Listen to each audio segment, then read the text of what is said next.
Hello and welcome to the Modern Homesteading Podcast. I'm your host, Harold Thornborough, joined by Rachel Jameson, who we haven't been doing a podcast for a couple weeks together. How you been? I've been good. I've been busy, but I've been good. I did an interview. Gosh, it feels like forever ago, but it probably wasn't that long ago. And then we decided to do one together. We're going to be hit and miss here for a little bit because I'm super busy and you're super busy. It's harvest season and it's just busy. Yeah, we just squeeze them in when we can at this point. We're trying to get them out every week, but sometimes it's just you. Sometimes it might be just me. Sometimes it's both of us. We don't know. We'll figure it out. Yeah, we're trying to hit one every week, which, like you said, might be not always us together. What's going on in the homestead? As everybody knows, if you've listened to us long enough, I'm a little bit further north than you are. And so my elderberries are just starting to ripen here. I think you've already harvested yours. I did. I harvested a couple weeks ago and made some elderberry syrup, and it was fantastic. We've been trying out some of that. So the ones that I do have left, the birds didn't demolish, which was quite a few of them, are finally ripening. And some of my early apples are ready to pick. I need to go out and pick them so that we can make some cider. Yeah. And then at our other homestead, we have been making strawberry and asparagus beds because I have a whole host of plants to move over from this homestead. And when we were digging around up by the orchard to make our strawberry and asparagus bed, mine are together. Those two plants seem to grow pretty well together, at least they have for me. We found the farmer's rock stash that he apparently buried in the very bed that we were going to be making. And man, we found some big humdingers.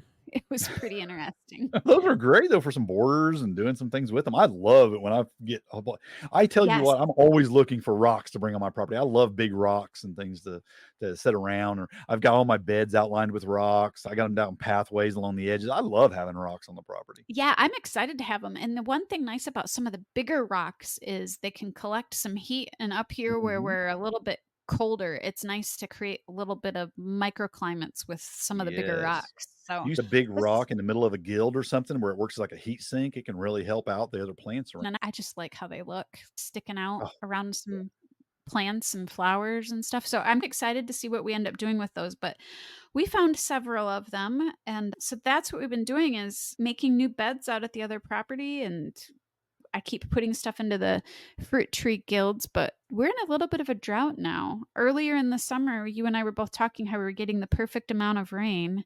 And now we have started having a drought. I don't think we've gotten any significant amount of rain about 6 or 8 weeks. I still haven't had to water the entire garden. I've watered the pots. Anything I have in containers, I've had to water. And I did do a compost tea spray one time and watered them with that. But I haven't actually had to go out there and water. The rain's definitely been a little bit more sparse, but I still haven't. Most of the stuff now is just drying out. My tomatoes are booming, and you want to keep some pretty regular water on those, but they're still growing great. And it's pretty typical for August, isn't it? For it to get a little drier in August. It seems that way anyway. Yeah. I want what corn I have left in the garden, I want it to dry up anyway. Right. Yeah, it's not, I'm not, the cucumbers are starting to come to an end because of the little bit of lack of rain, but beans are still hopping. Tomatoes are still hopping. The chard and kale, you can't kill. They're doing great. Peppers are actually liking a little bit of heat, I think, and a little bit drier. Oh, yeah. Mine are really starting to look nice. So normally I've had tons of by now, but I haven't had. It's been really bad year for peppers, but now they're just now starting to come in and do a little bit better. So nice. So what's going on in your homestead? That's pretty much it. Picking and canning. It's been a lot of tomato products. We're making salsa and pasta sauces and just canning tomatoes, and I made some ketchup, which that was fun. I'd never made ketchup before. Oh, yummy. There's nothing like ketchup. Yeah, trying that out. And then pickle products, been making relish and more pickles and jellies. I made plum jelly this year so far. I made elderberry syrup, and I'm making grape jelly this weekend. I picked the grapes, but I'm getting ready to make the jelly. So I'll be making it, but we're going to make a lot of that. And there's been a lot of canning. I've done a little bit of freezing, a little bit of dehydrating, of course, but it's mostly been canning. I've been just canning 1 or 2 because I can only put 4 quart jars in my electric canner, which is what I've been using, or I can put 5 pints in it. So I've Okay. just been doing that either 1 or 2 batches a day. So it's not been a lot going on at once, but it's been every single day just about. And then I've been making some soups too, and I've been going ahead and canning those as like these ready to eat I meals, love which is really nice. I love making a meal in a jar, just Yeah. busy days, and you just come home and you pop open that jar and you can eat. That's one of my favorite things to do. So you were Yeah. saying that you have the long beans, that you're gonna be doing some fun stuff with those. Yeah, I'm gonna try fermenting those. I found a really cool recipe. I did the stir fry. You would recommend they're great stir fry, and I tried cooking them like you would a green bean. I tried just boiling them and eating them, and I didn't like them. They were just I didn't like the flavor. But I did chop some up or cut some up, break some up in some pieces, and put them in some stir fry with some chicken and some shrimp, and it was really good. I really liked them like that. But then Yeah. I found this recipe and it was I don't know remember what the dish was called. I wouldn't be able to pronounce it if I did. And it's a traditional way of making them, and it's fermented with some garlic, some crushed garlic, and something else fermented and eating them like that. And I was like, that looks delicious. So I'm going to try that because I have a bunch of those coming on right now. And Well, I can't wait to see that post. yeah, I think we talked about this a couple episodes ago when you were talking about how you were growing black locust mhm. and how you had scarified them. I did the scarify and the soaking to see if there was a difference. I seen your little experiment picture that you Yeah, had. I was surprised because I would have bet that scarifying and soaking would have made them pop up quicker. Mhm. It was really about the same. Yeah, so I did 1 batch, I did 25 of them that were just scarified, and then I did 25 that were scarified and soaked, and I've had the same results with both. They both came up at about the same time, and I've had about 90% germination with both Interesting. sets of seeds. See, I just scarified mine with a little piece of sandpaper, and then I planted them. I didn't soak them, and they did pretty Uh-huh. well. They came up really nice, yeah. Yeah. So I don't know if there was any point in me actually Now, soaking them, to be honest. did you Yeah. try doing the scarifying them with boiling water? Yeah, I used really hot water. Okay, Yep. I didn't no, I wouldn't say it was boiling, but it was really hot. I was a okay. little afraid to do Yeah, boiling. but they say that's how you do it. I don't know, I've never done it, Yeah, but so yeah, now I have 45 black I don't have locust that many. babies now. We'll see if they make it. What's a weird thing is my honey locust that I have, I don't know, something out there has ate, like, probably about 6 of the tops right off of them. I don't know if they just liked the fresh greens or what, but they ate the Mm. tops right off of them, and so How now those tall have were they? stunted.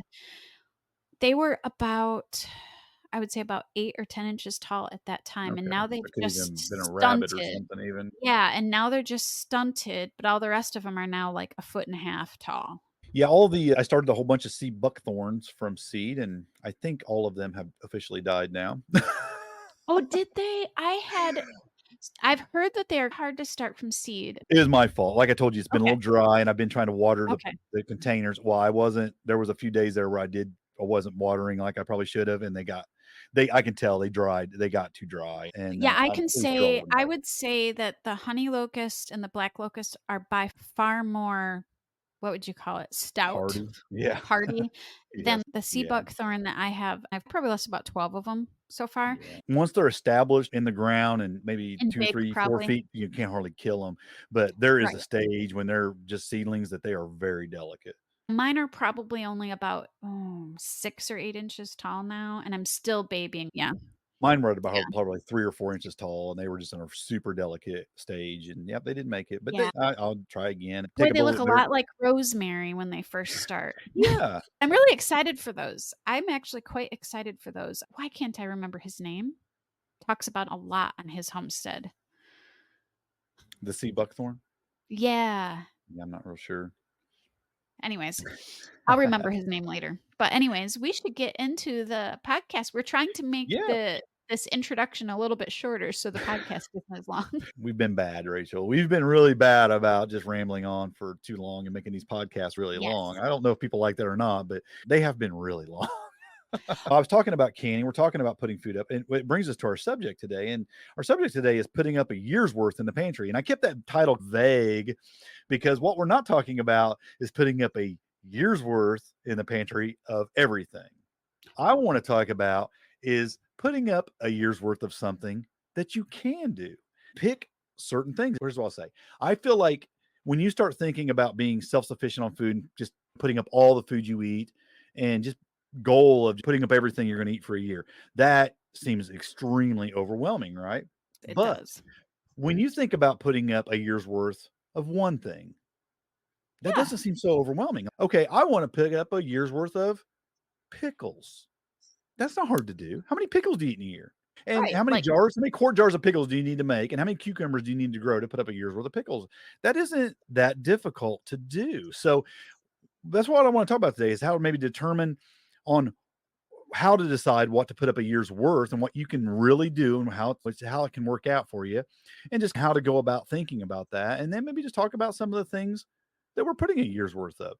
Some of the things are maybe easier to put a year's worth up, and it's different for everybody. It just depends on where you live and the size of your property, and there's a lot of factors. We'll talk a little bit about that, but yes, for that's sure. what we're going to talk about today. What's your thoughts about that as a subject overall? I really like the subject because that's what I've been doing for years, Yeah. and I started the same way you're talking about starting. So my very first garden was just tomatoes. That was all I Mm, grew, and I grew a ton of them. And so I put up a year's worth of tomatoes because yeah. that was all I grew. So it is easier to think about when you think about it that way. Like, how often do you eat a tomato product? So maybe you only need 1 quart jar a week. That's only 52 quart jars. So that doesn't seem so overwhelming Yeah. to fill your And pantry with 52 quart jars of tomatoes. right. Especially depending on some of the tomatoes, some of these tomato plants put out, oh, so many tomatoes. In previous years, it's been overwhelming, I think, because I always think, oh, I just want to put up as much as I can. And then you'll end up having a lot of width, but not a lot of depth on your pantry shelves. And what I Yeah. mean by that is you'll put up a little bit of a lot of things, but you really don't have more than 2 or 3 or 4 months worth of any one thing, hardly. And that doesn't feel to me nearly as productive. And maybe it can overwhelm you a little bit because you don't feel like it's really worth it when you're doing something like that. But if I put up 12 months worth of 10 things, that feels productive to me. And when you consider how much Yeah. money you spend on those 10 things over a year, that can add up, or not even just money. We can talk about here in just a minute, like deciding or what to consider when putting up a year's worth of something. But I find it far less overwhelming and way more productive to think of it in this way. And so, what I was talking about in our intro there about how I've been pretty much canning every day, but just 4 or 5 or 8 or 10 jars at a time, that's been so less overwhelming for me. And as Yeah. I'm just looking at my shelves, I can look over here at them right now because they're right here in my office, and they're filling up. They're doing well. I'm starting to get full rows all the way to the back of the shelf, and I'm like, I love that. It feels like I'm making a lot of progress doing that. And so I guess what we'll do is we'll jump into okay, what to consider when putting up a year's worth of something. And I think the number one thing you should consider is what do you eat a lot of, right? Right. If you don't eat any tomatoes, there's no point in putting up that many. Or if you don't eat a lot of tomato products, but you eat a Yeah. lot of pickles, then that's what you would store. So you got to eat what you store and store what you eat. And it's not hard to do this. For a couple months, keep track of it. What did you buy? If you're only eating 1 jar of pickles a month, that's 12 jars of pickles you need to get a year's worth of pickles, right? Now I have that goes a little bit beyond that for me because I also have to take into account all the jars that my children, when they visit, walk out the front door Right. with. And that's Yeah. hard. It's hard to figure that number in there because if I'm doing salsa, I don't think I could put enough salsa on the shelves. And there's also some things that you and I are both suburban gardeners right now. There's some things it's really hard to put up enough if you eat a lot of them. So, for example, Right. tomato paste. That Mhm. takes a lot of tomatoes, and I'll be honest with you, totally honest with the podcast people and the listeners, I buy organic paste right now still Mhm. because it just takes so many tomatoes to make tomato paste. So I buy it. Well, but then when I look at tomatoes or pasta sauces, like we eat spaghetti or a lasagna or something we're making maybe a couple times a month. It And a quart for each one of those meals is fine. Say I put up 20 to 24 jars of pasta sauce, that's a year's worth. and if you're doing 5 jars a night, Mhm. you Yeah. can quite literally do that in a week.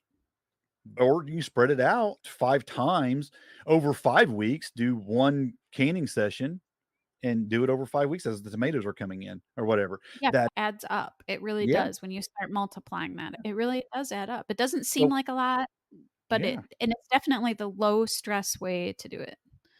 So we always try to think, okay, how many meals are we going to make that require this product? Let's try to put that many jars up of this product. And that's worked for us for jelly. It's worked for all the different kinds of Yes. jellies. It's worked for syrups. It's worked for most of our tomato products like relish and pickles. I'm trying to think of like green beans, corn, and that's just not canning. We freeze a lot of like corn on the cob and stuff. So we'll put like that in the Yes. freezer and blanching green beans and things like that. We'll put that in the freezer. We do things like that. And it's really not that difficult when you narrow it down to Mhm. 10 or 12 things to really put those things up Yeah. for a year. And if you And then have anything beyond more that, you can do more. Yeah, and if you have more than you can eat, you can always trade some of that with somebody else that has Mhm. more of something that you don't have. Yeah. So we don't just think about the things we eat a lot of. We also think about I will admit when I first started homesteading, it was all about health. It was different. As Mhm. times went on though, and then especially what happened just a few years ago when the shelves were empty at the stores. And now I think about things like calorie and nutrient needs too. I'm thinking, okay, if we can't get food for a couple months, I want stuff on my shelves that's going to be rich in calories and rich in nutrients, something that will get us by. So I do have a little bit of a prepper mindset now, more so than I did when I first started homesteading. Yeah. So I do think about things like that too. I try to put up things like potatoes. Sweet That's potatoes, white Yes, potatoes. exactly. Things that will store well, but have a high calorie or nutrient count. Dehydrate or freeze things like chard and kale. These are higher nutrient crops, but you can do things like that as well. We also think about things that are just expensive to purchase. I try to dry up Oh, some herbs and yeah. save herbs. Herbs are expensive, so we try to have a few jars of dried herbs, right?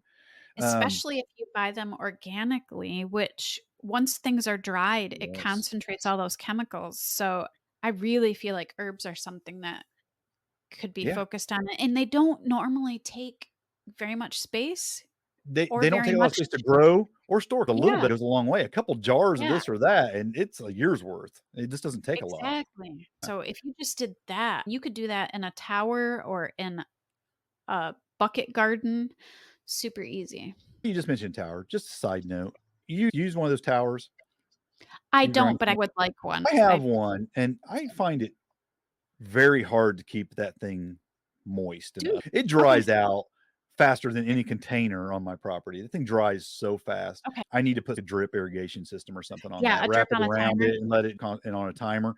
I think it's the only way to have one of those outside because that thing dries out so fast. Containers in general dry out so fast. I don't know why it seems like it's the worst because I have a lot of herbs growing in that and I have trouble keeping it moist enough. Things are all the time drying out in it. Anyway, Yeah, I side note started my there. strawberry garden actually with towers, Mhm. and they just dried out super, They super fast. do. They Yeah. do. Yeah. Anyway, back onto what we're our topic here. I also try to think about you mentioned it a minute ago with herbs, but foods that are commonly recognized as contaminated with herbicides and pesticides and things like that. What's known as the dirty dozen or a good one I don't know. They change those up every year. I think They do. strawberries are often on there. Yes, So strawberries growing are some often on this. strawberries is very Yep. wise because you don't want those chemicals on your food. Potatoes, I've always heard in the past have been on that dirty dozen list. I don't know if they are every year, but they've been there because they get sprayed a lot. Yeah. There's a lot of things that get sprayed a lot. A lot of fruits get sprayed a lot, berries. So if you can grow your own apples or pears or peaches and things like that, because they obviously get sprayed a lot. And I know why, because there's a lot of issues with those trying to grow them because I try to grow them organically and it is difficult. It is ours do not my apples I still have yet to grow apples that I could probably store for a long period of Yeah, time in a yeah. root cellar because they end up with blemishes, and of course, if they have blemishes, they don't last as long, which is why a lot of mine end up as applesauce, apple juice, apple cider, and vinegar. Same here, same here. I Yep. can chop them up and dehydrate some, but yeah, they don't work great for just good storing apples. They're not great eating apples anyway. The ones I have are a little bit on the sour side. Yeah, mine Um, too. they're more of a canning, preserving type apple, but I love them for that. They're great. But yeah, but things like that are great if you can put that stuff up yourself because again, they're oftentimes heavily contaminated with chemicals of some kind. And it's hard to wash all that off. It's really difficult to get all that off. And some of those products you really can't, like your potato sitting in the ground soaking in Mhm. chemicals. I don't think there's any Yeah. amount of washing you can do to get that off. So, So, yeah, anything you can grow like that is something to consider as well. If you're able to do it on your property and you can, and what brings us to the next thing that it can store easily. I always try to mhm. consider things that actually do store easily. There are things that don't store as well as other things, Yeah, I mean, and we just growing a talked year's about worth how is difficult. yeah, we just talked about how difficult it is to store fresh apples, especially if you're Yeah. growing organically because Mhm. I don't know, it's very few apples do I pull off my trees. Are they perfect? And they have to be perfect to store Yeah, and, as they come off the there's some yeah, squash that stores easier than other kinds of squash, right. and this is Yeah. if you're storing, like, just dry bulk storing. You can a lot of that stuff still, or freeze that stuff, Yeah, and still there's a can way and around dry. it. Cabbage is difficult to store the heads. I don't find that they're not quite as easy as some other things. It's good you can freeze it, but then it's harder to do other things with it if you freeze it. You can cook it, but it doesn't make, like, good Right. sauerkraut and things like that. So Too. Like, how much space do you have to store all this? exactly. When you store it just whole, Mhm. it needs enough air around it. There's just a whole Yeah. science A behind that, year's so worth of potatoes yeah. is a pretty it takes up a lot of space. A year's worth Right, of grape jelly doesn't. It's just right. so, yeah, considering Exactly. that, yeah, absolutely. And can you actually grow a year's worth of it on your property? I mentioned these things. I don't have trouble growing enough to make a year's worth of pickles. Tomato products are pretty easy. Like you said, pasta or paste is a little bit tomato paste is a little more Yeah, difficult to grow that much of it. But if you're making pasta sauces and salsas and just tomatoes, canned tomatoes, that's yeah, easy. That's easy yeah. to grow a And year's worth. potatoes, we grew a ton of potatoes one year just as an experiment to see how many we could grow, and we're not even huge potato eaters, and we still couldn't store a year of them. And Yeah. even with that said, I don't have a root cellar. I don't think they would have stored that long, but some things are really hard to store. Yeah. It Yeah, depends upon your setup. If you've got a root yeah, cellar or a basement that stays really cool, or it depends on what part of the country you live in as well. Other places are going to be yeah, way easier to store things year round than like going to Arizona and trying to have some kind of a pantry to store things with no cooling right. system. So, This is how food preservation came to be because it was so hard mhm. to store things in root cellars. So these are just some things to consider when you're determining, okay, what do I try to put a year's worth of? So let's just take it off the table that you're going to store everything that you eat. There are some people that can do it, but I guess for most people, vast majority, you're just going to be able to do a year's worth of certain things on your property. Mhm, And that's yep. great. I think every single thing you can do is one thing you're self sufficient in. And that's a great way to look at it. I love being self sufficient in grape jelly, as simple as that sounds, right? But it's one thing that you're self sufficient in. And that's cool. I think that's if you can do that, it feels like a great accomplishment. It And I does, it remember when I feels first so started fun. gardening, every single thing I could do that with felt great. And it took me to the next step to try to do another thing. Yeah, it is super fun to do that, and when I started doing all this, I even started just by going to farmers markets and doing some of this Mhm. too, so Yes. you can extend what you put up on the shelves for the year by going to farmers markets or to straight to farmers or to other homesteaders too. Mhm. Yeah, absolutely. It's a great way to get enough of it. If you can't grow it on your property, you can still it still fulfills some of the considerations we just talked about. Like you can get chemical Right. free food, you can still get stuff that was less expensive buying it that way than at the store. Some of these considerations you can still fulfill just by going to the farmers markets or a farm stand or directly from the farmer that Yeah, way. So, absolutely. exactly. I think what we'll do is we can just basically break this down into a few of the methods of preserving and some of the things maybe we try to preserve that way, or we know that for some people it's easy to do that, or things just that you can consider doing that. Not all these things we're going to mention are things that maybe I'm self sufficient in year round, Right. but for Yeah. some people, it might be something to strive for.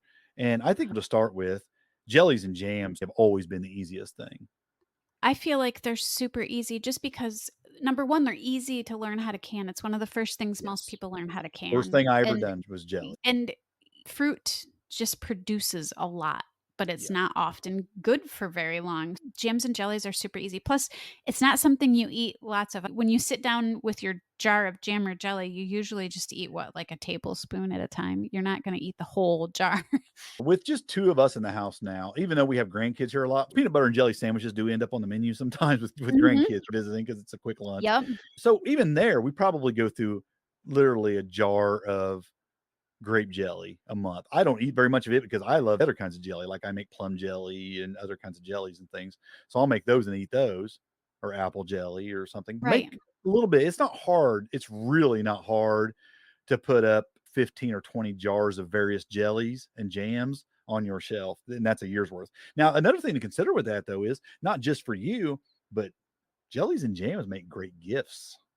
They So do. making I a few send them home extra with to give people a away is lot. nice. Yeah, Yeah. I send them home with people a lot. In fact, I Yes. actually have some that need to go to other homes. That reminds me I should give them to my grandkids because I have some that I need to use up. Mhm. Yeah, people just give them out for Christmas and things like that. You make a little basket and put a couple jellies in there, make some little half pint jars, and it's a great little Yeah, gift. It's fun to get stuff like that, especially if it's something maybe like a spicy jelly or something like that, something more unique. You can make some really neat stuff just to give away, so it can be a money saver there. So making some extra for that's not even hard. I think tomato-based products, we've already mentioned it. I think some of the yeah, easier things because tomatoes are fairly prolific, right? You get a bunch of them. So it's not hard to make enough pasta sauce or make enough salsa or make enough ketchup for a year if you really jump into it. that's Salsa. something on everybody's menu, tomato-based products. Unless you have Yeah. somebody that's allergic, most people eat a tomato-based product at least once a week. The only thing out of that list is salsa. I can't make enough of that. I think if I made 1,000 jars, the kids would just come and take.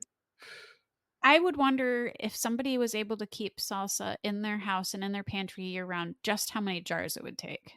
I would probably need to make it like 50 jars of salsa just for us in this household to eat, not even considering what people take, because we'll one of our favorite kind of platters is just making us a little taco salad and pouring some salsa over the Right. top of it. Right? We love doing that, and we'll just eat out of the same plate. Me and my wife will, and sit there and watch a movie and eat a taco salad like that or something with some salsa dumped on it, and it's a great meal. It maybe not the healthiest meal out there, but we love doing it, and we do it maybe once every week or two for sure.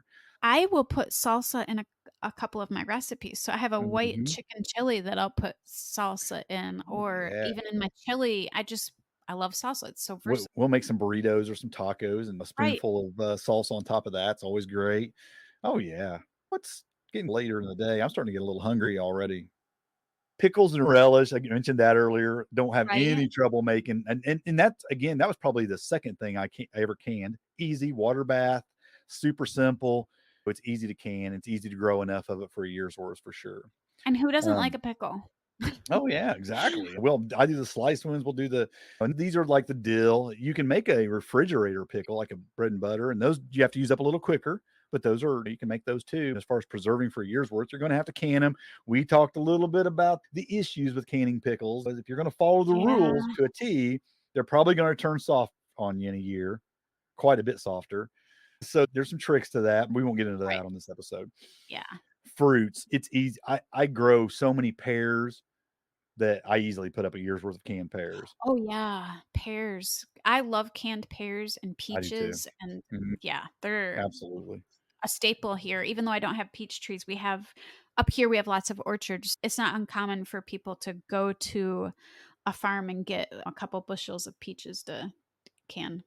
Yep. And we don't eat as much applesauce as we used to, but we used to eat a lot of applesauce when the kids lived at Yeah, home, that and too. so it's easy to put up a few jars of applesauce and eat that too over the year, and you don't need perfect apples for that. That's the beauty of applesauce. You just take your junkier apples, cut out the bad spots, and make applesauce, right? Yep, that's the beauty of applesauce. Plus, Yeah, it's it super is. easy, and kids love to help make the applesauce for some reason. And then I you have on here beans. That's probably I would have to say beans are one thing that I make sure that we can quite a bit of. Yeah, we do a lot of green beans, but I'm Yep. even thinking that we'll put up jars of dry beans, and I will go ahead and cook those and make basically ready-to-eat meals, and can Yes. them, Yep. and then just dump it out, and you got a meal, just warm it up, and we do that a Speaking lot of too. tacos, Mhm. I will can pinto beans and then make Yes, my yes. own because a lot of times when you buy the refried beans, I don't like the oils that they use. Yeah. So we'll make our own. We don't make the refried beans, but I'll can up the pinto beans and then it's easy to turn those into Yeah, refried just beans. smash them and, yeah, make Yep. refried beans. Yeah, absolutely. So we always put up plenty of that. Now we don't really can corn because we prefer corn on the cob. We almost always eat corn on the cob, but corn is it does take You a lot when you're can. canning it, but Yes. and I'll Yeah, you say can this as can it though. well. I find now that we're doing like, I have a lot of quart jars that I used to can in when it was more of us in the house, but now it's just me and my wife here most of the time eating. I'm finding I'm canning a lot more things than just pint jars because that's more of like a meal serving for us. Yeah, same here. We don't use as many quart jars now with it just being the 2 of Yeah, us. tomato products are still quart jars, the pickles, but I'm Right. finding like a lot of the veggies are just going in, like the beans and things like that. We're just Yeah. doing pint jars of those now because it's just easier, and so I've had to buy a lot more pint jars, but yeah, that's something to consider as well. And again, like I said, Ready. we do the ready-made soups. I'll make up Yeah. like some tomato soup, or I'll make some butternut squash soup or things like that. And we'll go ahead and just make those meals basically. And you make them, can them, and then when you want them for lunch or whatever, you just pour it out, heat it up, and you have it. Those are great to put on the shelf. Yeah, they're so good, and what's nice about those is you're getting none of the extra stuff, exactly what's in it, and it Hmm. saves you a lot of money in the long run because you're not it's a quick meal, so you have a Yeah. really long day. You don't go out to eat, you don't order in, you can just go to your pantry shelf and pull out a meal and heat it up.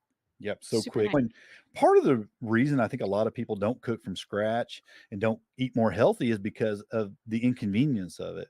Yeah, And time. if you can make things like that to where it's just quick, because when you're hungry and if you don't have a lot of time that day, you're gonna make poor choices if you don't have Yeah. something that you can cook really quick, and just warm those up and you got a meal, and it's way healthier than what you're gonna go down and buy at a restaurant or even buy in a can at the grocery store and heat up.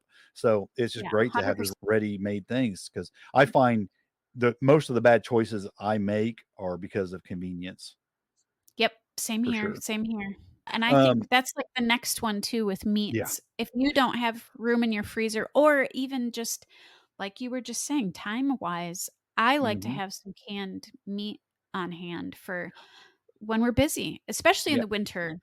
I'll make, soups, In previous and years, I haven't canned a I'll lot of yeah. meats, but I'm starting to, I've yeah. canned tons of it, especially venison. We do grind a lot of our venison when we do it, but I find that especially with the meats that end up being maybe a little bit more tough, when you can, it definitely helps with that.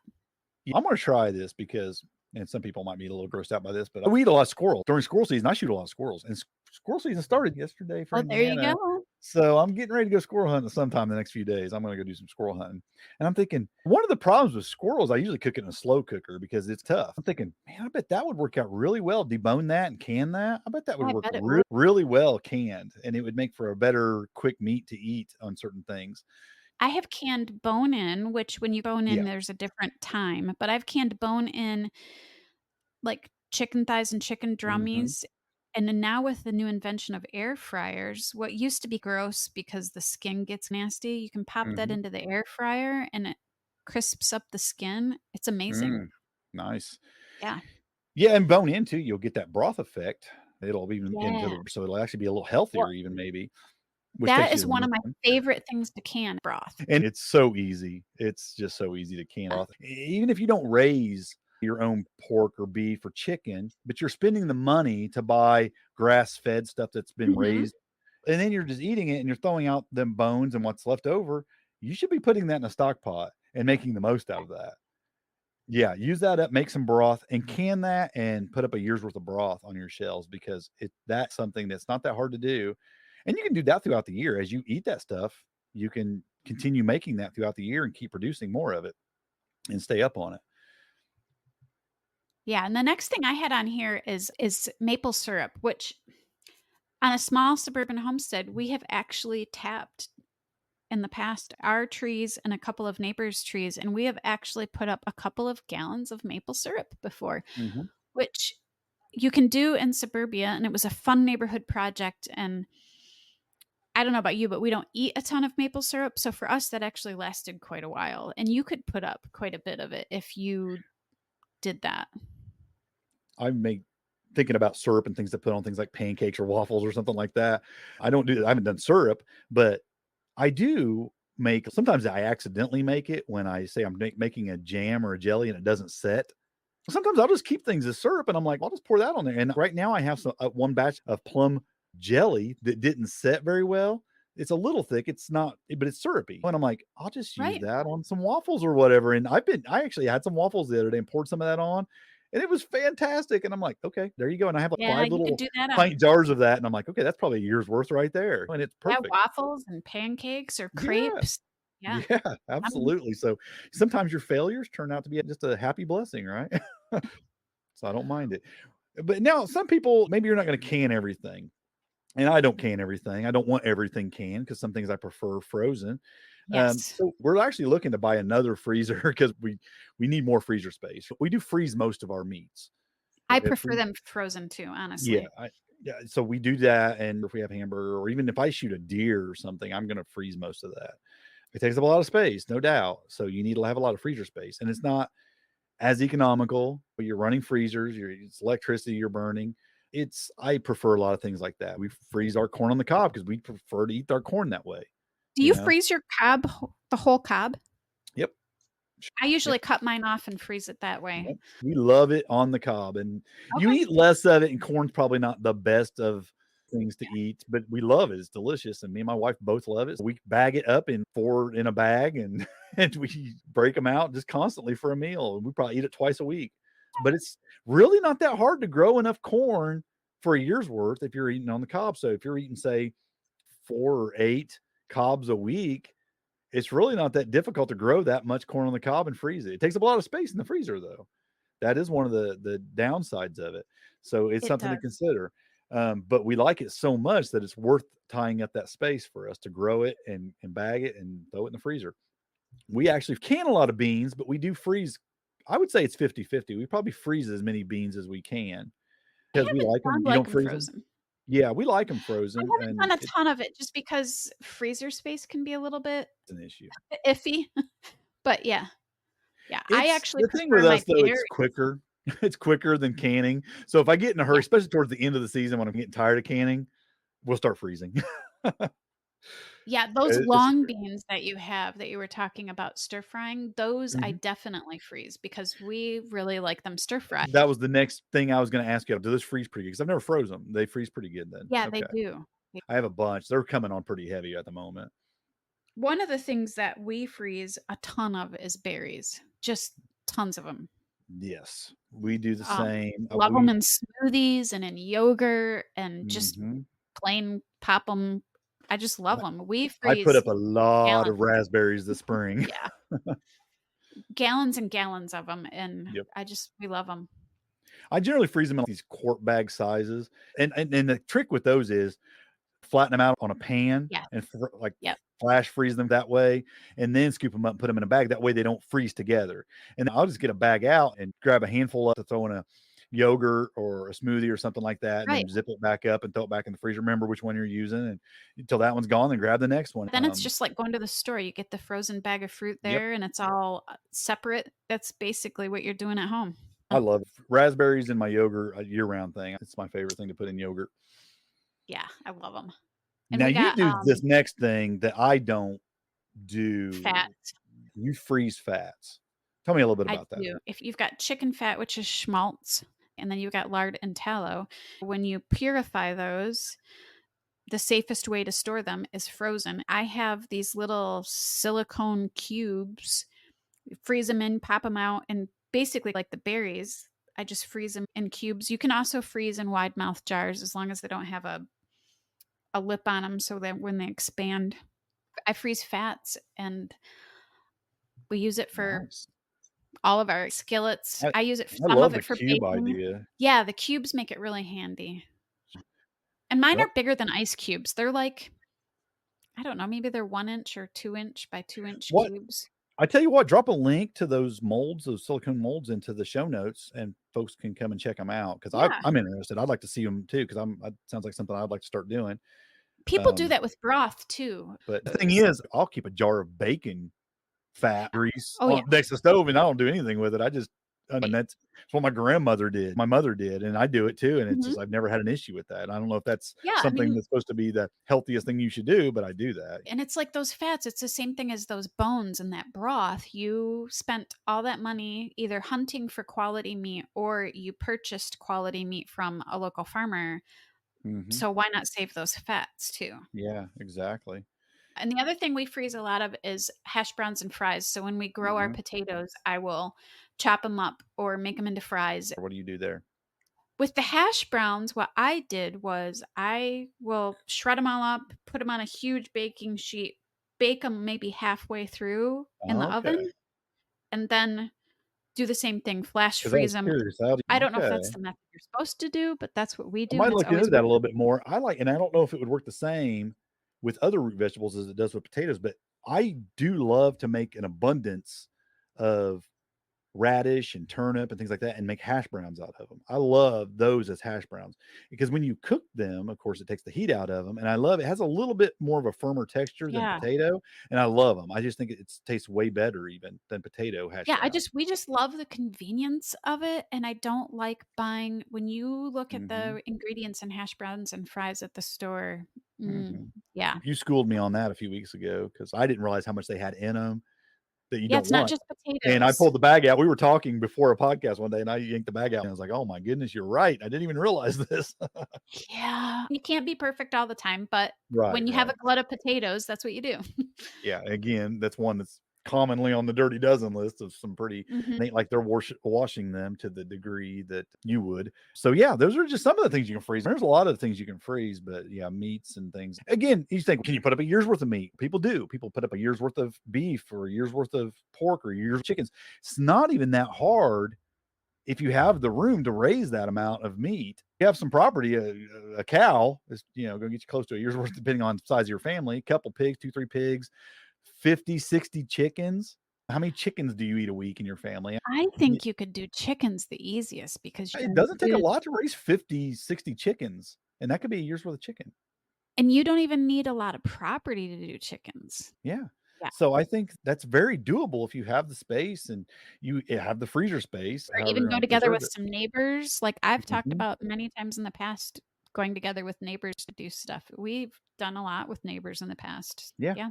So absolutely. You think about that as on a year's worth too. It just doesn't have to be from your garden. It can be from the homestead in general, or even like we've mentioned in the past, buying it from other Mhm. farmers or whatever, Yep. just to get enough. And it's not hard to stock up a year's worth. And those are things when we're talking about calories and nutrients, meat's going to be the top of the list on that.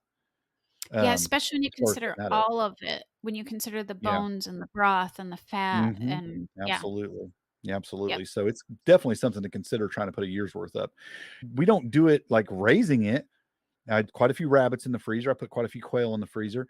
When I'm lucky, I put some deer in the freezer. Last year I didn't Yes. get one, so And fish. I didn't go enough last year, so I didn't. But I only went a few times. I didn't get a deer last year. But a squirrel, I put a lot of squirrel in the freezer. I put some game birds in the freezer. You just mentioned fish. Yes, fish. You can put a lot of fish in the freezer. Me and my grandson love to go fishing. So if I can keep him focused on the fishing and not wanting to go crawdad hunting and minnow grabbing and things like Right, that, right. that's all cool. I don't mind. When we're fishing, we can put some fish in the freezer. But yeah, all these are things that you can definitely put in the freezer. And Freezers are a again, wonderful invention. that's right, they are. But you can do some of that stuff. You can even take it to the next thing we're going to talk about, which is drying. You can dry meats and Yeah. dry fish. Um, You have to store it, especially meat, you have to be careful mhm, how you store it, but yeah. there's I'm not gonna say it's safe, but there's people that traditionally dry meat and don't refrigerate it. Do so at your own risk, but But you can combine that drying with smoking and salting yes. and things like that, Yep. and it makes it way safer. And then there's legitimate ways to store that in a way that's safe to do Right. that. There is. And so meat is one you can absolutely put on the drying list as far as storing a year's worth. It can be part of that way of storage as well. Fruits are my favorite. As far if I'm going to store fruits, I wish that drying has how I can store almost all of them because I love dried fruits. I love dried Oh, yeah. apple slices and pear slices, and they're all my favorites. I have trouble making enough because I could eat an entire jar of them every day, which wouldn't be the Yeah, healthiest that's thing the to problem do. is But right. I would sit there and eat them all the time. yeah, me too. I would just take them to work and munch on them while I'm working or something, and never I could never have enough of those, unfortunately. And again, probably not the healthiest thing either to do that all the time with. You can definitely put quite a few on your shelf, and if you have any kind of willpower to stay out of them constantly, you could put a year's worth on your shelves. Yeah, and I think those are great things if you've got kids or Mm, you yeah. have to pack lunches, the If you're making, drying like, for me. fruit leathers and things for them, they love the fruit Yeah. leathers, and you can dehydrate those and make those, and those are great. Yeah, Absolutely. and that's what for the drying stuff, that tends to be what I end up taking a lot for lunches or when I have to Mhm. travel. I Yeah. do a lot of even vegetables. I've dried beans and broccoli and cauliflower, and then you just use boiling water to reconstitute it. And making you're talking about things when you travel and stuff, like, if you shoot a deer or you have beef to make jerky, man, Yeah, that's a great little traveling meal right there, or a work meal if you want something quick and easy to take with you. and then you have your dry beans, which you would dry to store anyways if you grew some pinto, Yes. which I think that you could I've never actually grown a year of them. It's one of the things I would like to do because we have a couple of dry beans that are some of our favorites. Yeah. But right now, I'll be Honestly, honest with you, it's easy to buy 'em. and that's it's on our list of things that you could store years worth if you grow enough of them. But it is one of them things that's super inexpensive to buy and Yep, way easier to especially deal with. organically. Yeah, Yeah, super easy. that because shelling all those beans and putting them up, that part's not hard. Storing them, it's the easiest thing you'll ever store. Yeah, Once they're dry, I'll just throw moisture absorbers in there, and you're yep, in a jar, seal it up, and you're there. That's all you have to do, and it's a quick meal.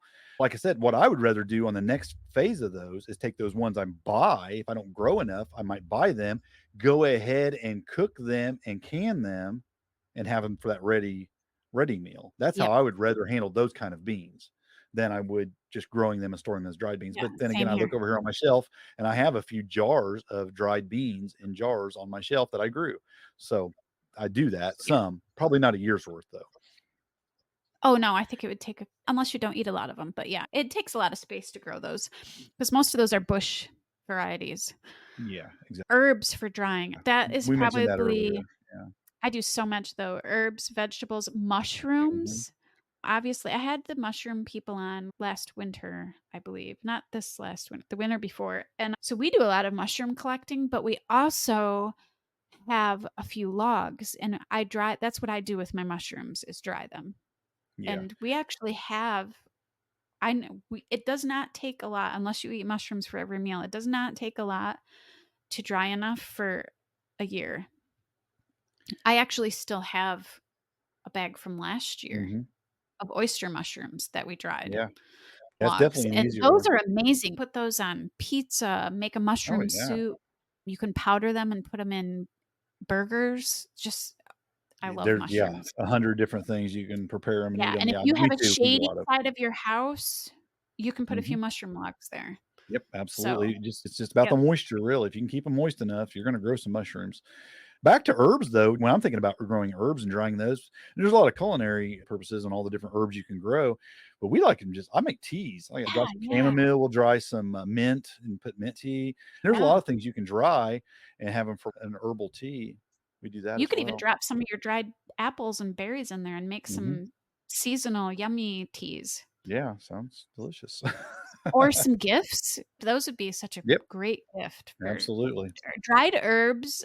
I always feel like I have so many like, right now, my sage bushes went absolutely crazy, and I have more sage than I will ever use in a lifetime if I dried it. But what a great gift that would be to give people Yeah. too. Yeah, So, exactly. You can make so many nice little concoctions to hand out to people that are just like I said, you can make a little basket with 2 or 3 like a jelly and a maybe a little salsa and maybe some herbal teas or something like that in a little basket and make great Christmas gifts or birthday gifts or things like that and just great little yeah. gifts. So, yeah, great stuff. And of course, you can dry all kinds of vegetables and you can do all kinds of things there. Yep.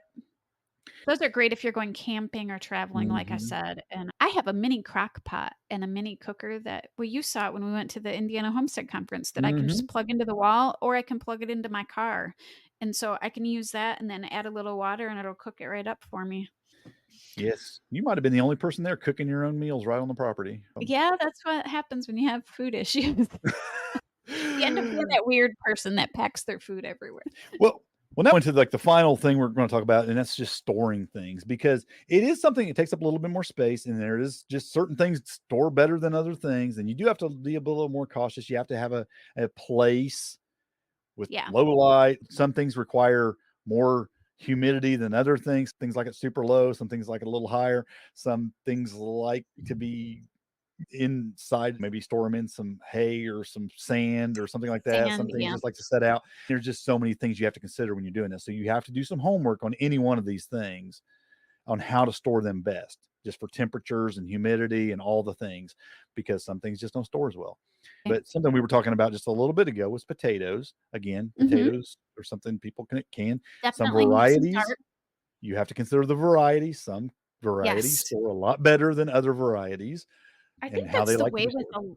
with a lot of these, like, it's the same with onions. There's specific Yes. onions that store Yeah, like better. and you're gonna Yes, have and your some things like garlic, that. and the Soft same with necks are gonna store potatoes. better than your hard necks. Yep. Yep. So Yes, I just used absolutely. up and I put it in the homestead front porch. I just used my last onion from last year I used earlier this week, which was so cool to me to be able to make it a whole year for onions. That was fun. Yeah, yeah. But, Well, yeah, I got a lot of onions, and now since I've brought on the walking onions to the property, it's less important because it seems like I have quite an abundance of those at all times. yes.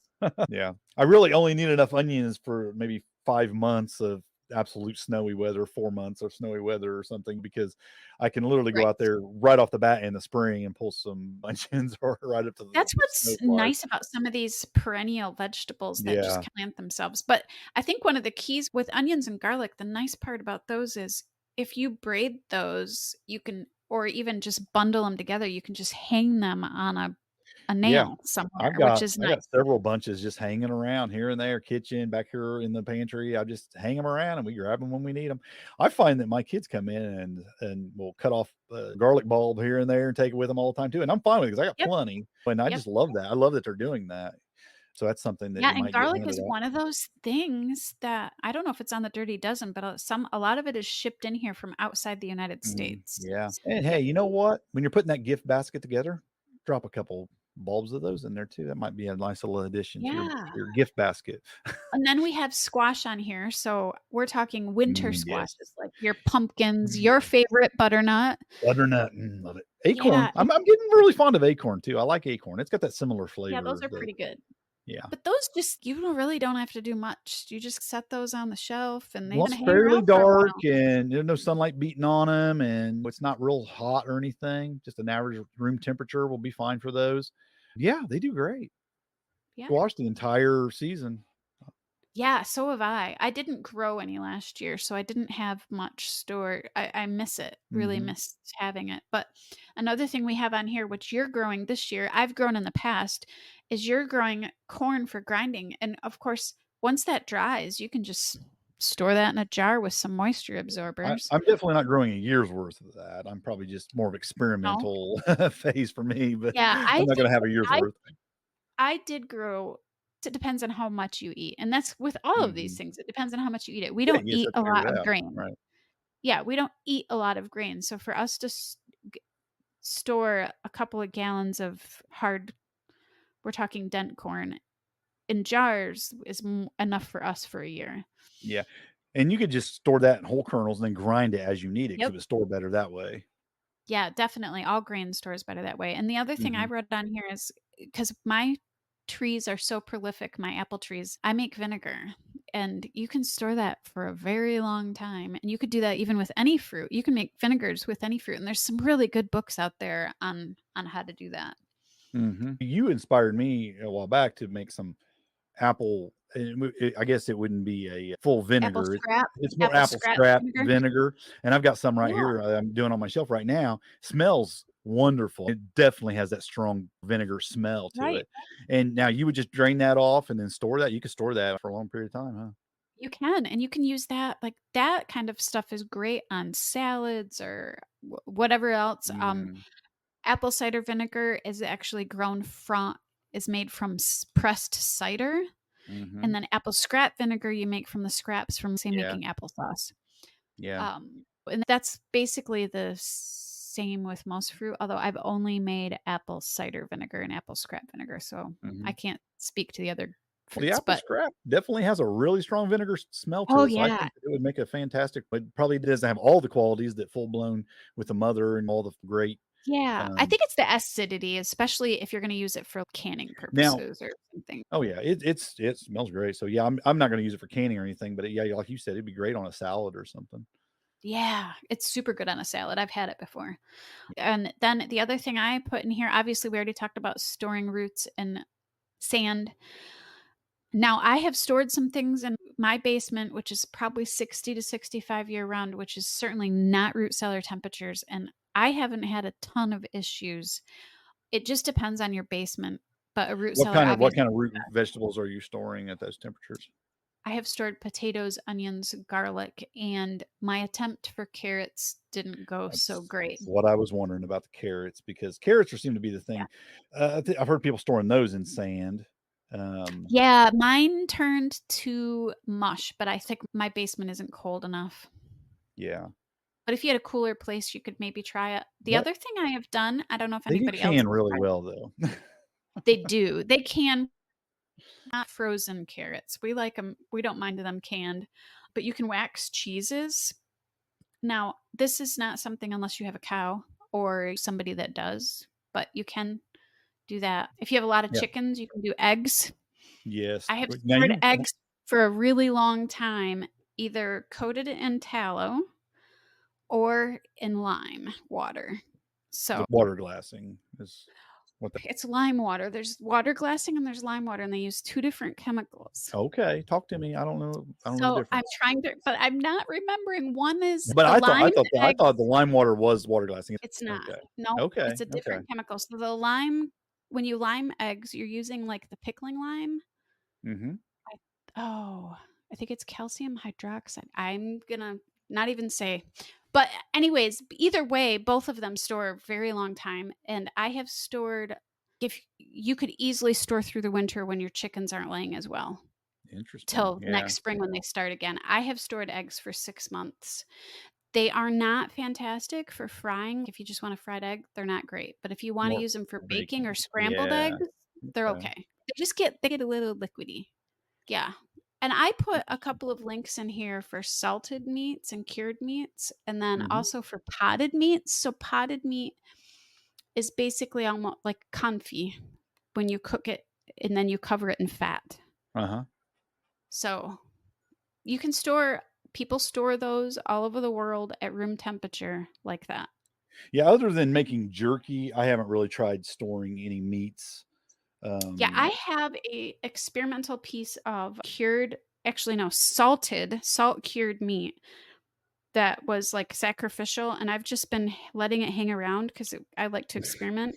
It is now 3 years old, and it's been wow. stored in a vat of salt, and if done properly, it loses almost over half of its weight.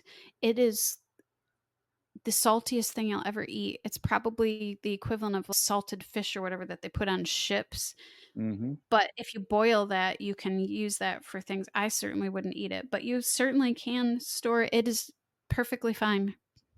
What I love about storing things like that is it's just if in emergency situations, power's down, your freezer is gonna be in trouble really fast. Yeah, Canning will do really well. So canning and storing like that and dehydrating, these methods are just definitely when in a right, prepper mindset, they're definitely more secure. Your food is more secure than with freezers.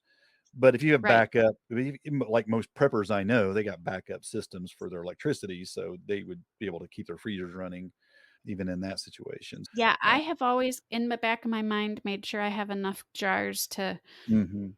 can at least some of the things if the freezer goes down. Yeah, you can start pulling stuff out and just start canning. If some if it's gonna Yeah, be down for yeah. long periods of time, you absolutely could. We'll It's freeze stuff for a time, and then I'll get a deer or something, then you'll spend a day canning stuff so you can make room to get the deer in the freezer. actually a lot of people will do that if they don't like to can in small amounts, like with tomatoes. They'll just stuff them in the freezer, pull them I've out got of the some in the freezer freezer and right now can 'em because in I batches. hadn't got around to making more pasta sauce and some ketchup and things. Yeah. I actually have a bunch that I froze, And I don't mind doing that because the peel, you don't have to do the whole boil and ice water thing to Right. get the skin off. You can just put them in Yep. some water and it just slides right off. The skins just slide right off. And then you just have to let them thaw so you can cut the core out. And then Yes. it's really easy. Yeah. All of these, it just depends. We're back at what do you grow? What do you have available to you maybe through other farmers or through exchange? And storing what you eat. So you can easily grow or store a year's worth of stuff on your land, Yeah. even on a small Yeah. amount. You and I do this. You Mm. have a half an acre now. I have a third of an acre. It's not I just a year's I it's a don't even year's worth of remember the last something. time I bought. Yeah, I don't even remember the last time that I had to buy tomatoes or green beans because it's something that I can grow Yeah. easily here, even on my small piece of property. And you can't do it all. Nobody can. Right. But you can do this, and it's fun. I love that. I love knowing that I have enough for the whole year. You can start with the easiest of things too. Like I said, you can start with say pickles and jellies and garlic. How many garlic cloves do you eat a year? It's not hard to grow a small bed of garlic that'll provide enough Right. garlic for you for the entire year. Yeah, Yeah, it and doesn't they take up a don't lot of space. It's very easy to store once it's dry. It's going to last for a long time. It's just some of I these things feel are just super easy.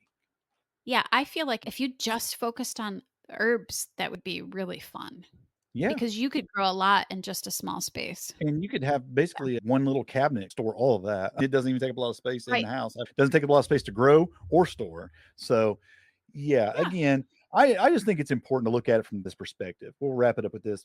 Think about how overwhelming it can feel to be self-sufficient and grow a homestead of Yeah. self-sufficiency and grow all your food. Don't let it be that to you. Think about one food at a time, one thing at a time, and just think, okay, what's the easiest thing I can start with? And just start with that and then move to the next thing. And you will find that even if you just do 10 or 12 things in your garden, you probably do more than that because it really, like I said, it doesn't take a lot. If you add a few herbs in there and then add a few other things, it isn't hard to just continue to add it up. Like I said, for years, I didn't grow corn because corn seemed to take up a lot of space when I didn't have as much space before I expanded my property. I would Right. just go to the farm stands and we'd buy sweet corn at the farm stands super cheap. I Yeah. don't remember what it was now, but it was super cheap to buy it at the farm stands. And we bring it home and we blanch it and freeze it and have a whole year's worth. And that's what I did for years. Yeah. And just think about it one food at a time, what you can grow, what you can get your hands on easily, what you want, and what you got room for, and just take it one food at a time. And like I said, might take a couple months to figure out what it is, or just sit down and do the thoughts. Plan out your meals for a month. Say, what do we usually eat? How much pasta sauce do we actually buy a month? How much tomato products, or other kind of products? How much meat do we eat a month? And start figuring it up. And maybe there's things you can get very close to. Maybe you can put up 6 months of that. You can't put up quite a year of that. That's fine. Start with 6 Right. months. Yeah. That's Exactly, fine and too. you might not even need to depending on where you live. Where I live, my winters are longer, but if you're somewhere where you can grow almost year round, you might only need to put up 3 to 6 months, and then you'll be ripe again for Mhm. other foods. Yeah, exactly. So, Yep. it's not hard when you really sit down and start thinking about it, that what you need and what it takes, and then just get excited about it. It's right now, like I said, it's a little late in the year to start thinking about what I'm gonna grow to put up a year's worth, but there's Right. a lot of people bringing in the harvest, and there's a lot of farm stands up right Yeah. now. There's a lot of food at the farmer's market. So if you didn't grow enough, start looking into maybe purchasing enough to put up a year's worth, and next year you can maybe try to grow more of that. Yeah. That I think that's a great idea, and I love it. I think that unless you have anything to add to this, I think we'll probably end there. I think that's it, and I will find those links for those silicone molds that I use. I really like them, and Yeah, add that in there because I'm interested in those now that you mentioned them. yeah, I use them for a lot of things. Yep, All right, folks, I think with that, happy homesteading. God bless. and grow where you're planted.